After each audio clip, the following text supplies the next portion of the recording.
What's up guys, this is Aftab and you are watching iGadget Advisor, and today in this video we will be unboxing the Mi Watch Revolve. So I got this from Amazon for a very good price.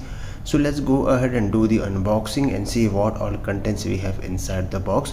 So as you can see, this is the bill which I got, and you can see the price. It says 7,500 rupees. It's a very good deal for this watch. So let's remove the box out of this packing and see what all other contents we have inside. So you can see both the seals are intact. So let's quickly break the seal and get access to the watch. So once we remove the top box, we have a Mi Watch Revolve user manual, which is not that great and not useful as well. And the other thing we have is the actual watch itself. This is in the chrome silver color. I really like this one when compared to the midnight black one.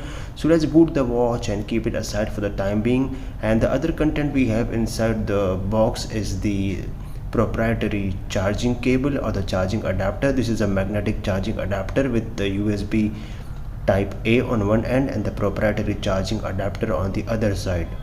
So this is only one thing which you get additional other than the watch. So this is the actual watch itself. You can select the language.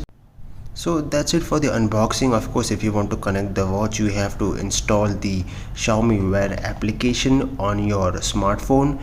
This works with both Android and iOS, and unfortunately there is no speaker in the watch, so you cannot take calls on the watch, but definitely you get notifications from WhatsApp messages, and you can also decline or mute the incoming calls with the help of this watch. So that's all for this video guys. I hope you like the video. Do rate this video, comment down in the comment section, subscribe.